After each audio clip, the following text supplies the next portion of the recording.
Welcome to drupa Düsseldorf.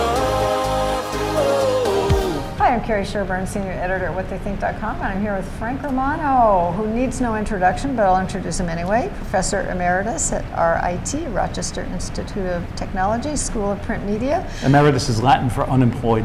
Unemployed, and you had the whole name on your shirt, so it was easy for me to That's right, remember. so anybody can see it's RIT. We're here to talk about drupa 2012, and I think, Frank, that you might have been to a few drupas. This will be my 10th drupa. Oh, bless your heart. The first one was in '72. It was in the old fairgrounds, and only one building had been built in the new fairgrounds, and that was the Heidelberg building. Oh my gosh. And they must have had 100 GTO presses running at the same time, with a wall. Now in those days it was 35mm slides. Of course. So they had a projection thing with like hundreds and hundreds of projectors projecting images that formed various things. And it was just mind-boggling. Huh. But it So was great when it was in the... that was the 35mm slide drupa, and now we're up to the inkjet drupa, and now, now what? I think that this drupa coming up is going to be the inkjet drupa on steroids. Okay. I mean, that will be the main thing. By the way, many small companies have been contacting me. They can't get into the show. It's sold out. Well, the exhibitors? Yes. Yeah, back in February, Manuel Monterrey said he already had a waiting list. Yeah. So some smaller inkjet companies now have a real problem. So I envision we're going to be getting invitations for companies downtown and wherever, on boats, on rafts, who knows what it will be. Yeah. But it's going to be, I think, one of the best drupas ever. Because if you remember the last one, it was the first one where they got a lot of people coming from Eastern Europe because they could literally drive there. And I think that's going to expand because they've been doing relatively well in printing. Yeah, and I was talking with Hamilton Costa earlier, and he said that he expects a big contingent from Latin America.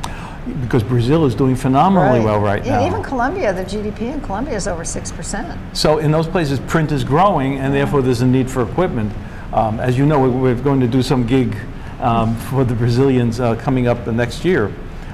Again, that's where the action is right now. Yeah. Now, Asia, of course, is where the action is as well. There's a drupa for Asia as well that they've created.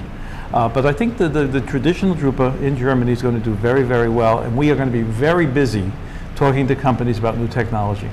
That's great. So, are you planning on going to 2016? If I'm alive, we'll figure that one out. We certainly hope you will be.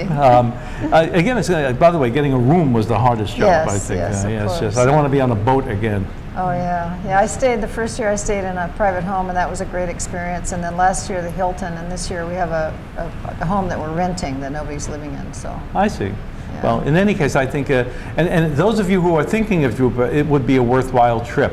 I know it's an expense, but that's where you see the stuff before other people see it. And I'll tell you, it's the technology that's going to create the new business of printing. It's great. Thank you. You're welcome. Benefit from change and